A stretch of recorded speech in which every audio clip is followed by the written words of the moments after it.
Mettiamo tutto in scena. Diamo le pronte in sartoria, per favore. 1, 2, 3, 4, 5, 6, poi ti muovi. Vai. Motore. Azione. Alza un pochino la testa. Stai indietro all'inizio. Adesso guarda in alto la avanzi verso di me. Guarda sempre la mia mano. Non vi va come vi guardo? Non vi guardo. Non vi guardo. Giriamo. Buonasera, grazie.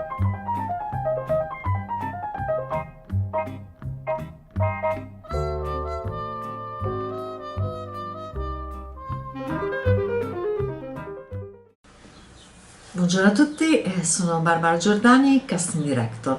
Ho aderito con grande gioia all'iniziativa di Fare Cinema edizione 2020 in questa forma totalmente innovativa, ovvero preparando un piccolo self-tape, una piccola intervista da casa, in quanto come tutti sono in autoisolamento da circa 2 mesi.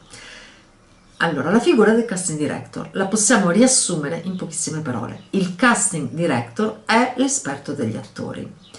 Ma cosa c'è dentro un film? Il film è un punto di arrivo, è l'insieme di una molteplicità di gesti creativi che si devono accordare tra loro come in una sinfonia.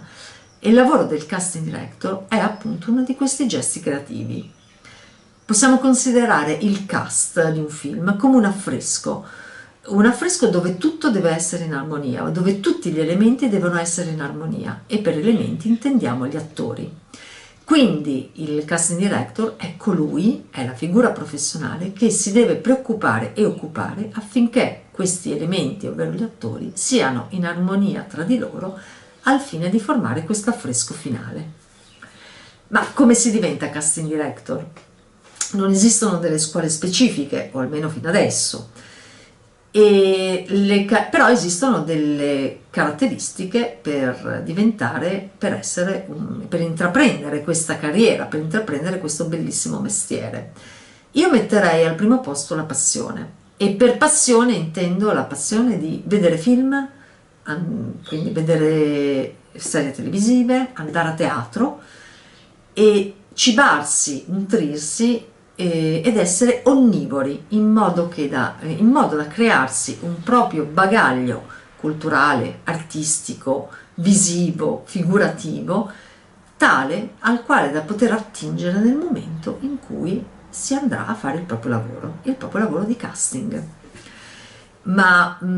E un'altra cosa fondamentale, oltre alla passione, per me è la capacità di intravedere il talento, cioè l'occhio per il talento, l'occhio per vedere il famoso X Factor, ovvero un casting director deve avere la capacità di intravedere, di vedere il talento in un'attrice o attore ancor prima che questo talento, che questo X Factor sia visibile ai più. E questa per me è una capacità, una caratteristica fondamentale. Ma esattamente in che cosa consiste il lavoro del casting director? Allora, il casting director che è una figura che inizia per prima, nella preparazione di un film, è una delle figure che inizia per prima. Ma tecnicamente cosa fa? Il casting director legge la sceneggiatura ed effettua lo spoglio della sceneggiatura, ovvero inizia a suddividere i ruoli che trova nella sceneggiatura in ruoli protagonisti, coprotagonisti, secondari, piccoli ruoli, piccolissimi ruoli, i camei ed eventuali camei.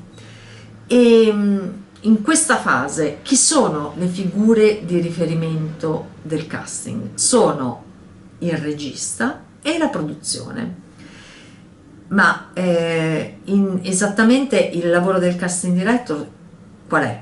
Il casting director io la potrei considerare quasi una figura cuscinetto, una figura di cuscinetto che deve collegare e mettere d'accordo le esigenze artistiche di un regista con le esigenze produttive, pragmatiche, economiche di una produzione. Questo perché ovviamente non così spesso le due esigenze collimano. E la figura del casting director è proprio la figura che deve fungere da raccordo tra queste due esigenze. Quindi il casting director deve avere sia una sensibilità artistica che una capacità produttiva. E un'ulteriore fase del lavoro del casting director è la scelta degli attori da proporre al regista, quindi la scelta degli attori da portare a un provino. E questa fase, e chi sono le figure di riferimento in questa fase? Sono le agenzie di rappresentanza attori. E qui vorrei fare un importantissimo distinguo, ovvero da una parte il casting director e dall'altra le agenzie di rappresentanza attori. Queste due figure professionali lavorano insieme, ma non sono assolutamente assimilabili, cioè sono due figure sono due figure diverse, ovvero il casting director non può assolutamente in nessun modo rappresentare attori. Lavora con le agenzie di attori, ma non può rappresentare attori. E dopo questa fase, quindi, il casting director sceglie degli attori da portare alla fase dei provini e da presentare poi al regista, al produttore ed eventualmente alla rete che ha commissionato il prodotto finito, il prodotto finale.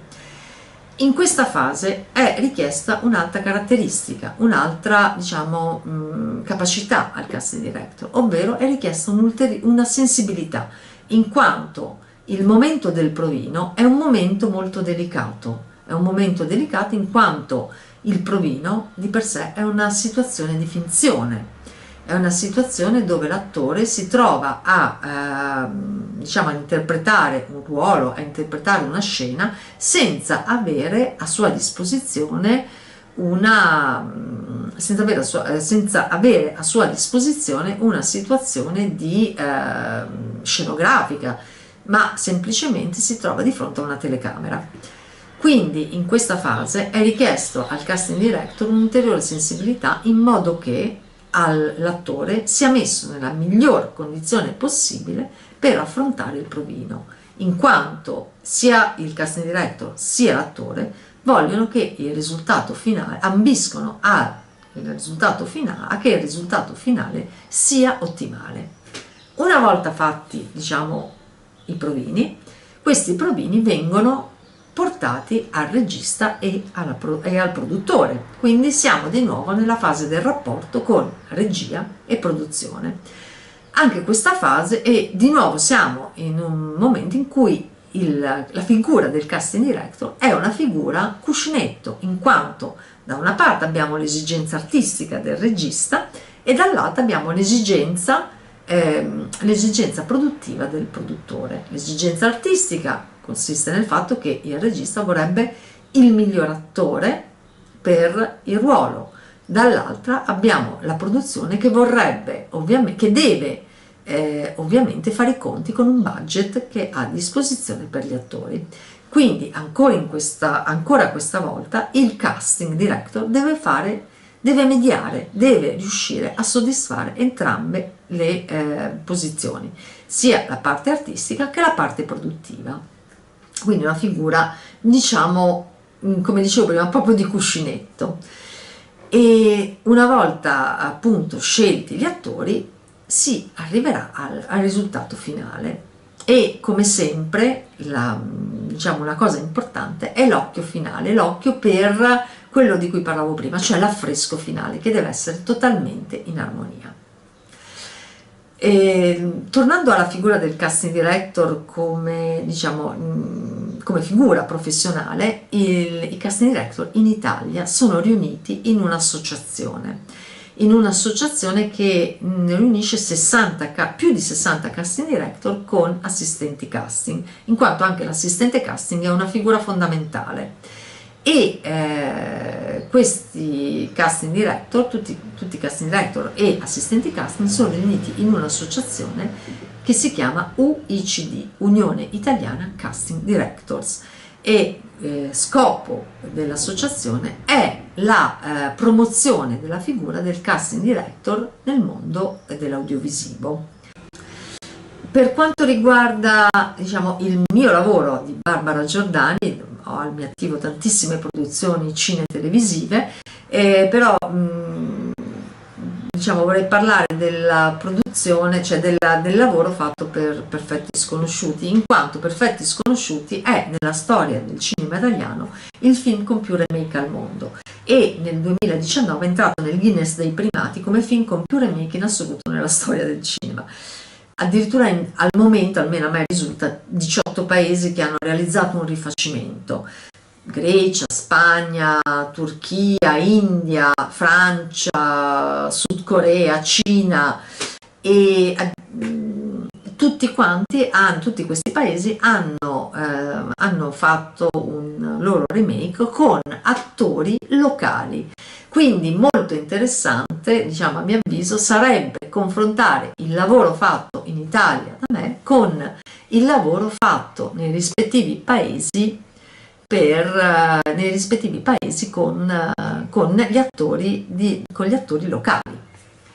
Detto questo, vi saluto e vi ringrazio dell'attenzione e confidando al più presto di poter riprendere il nostro bellissimo mestiere, tutte le nostre attività produttive.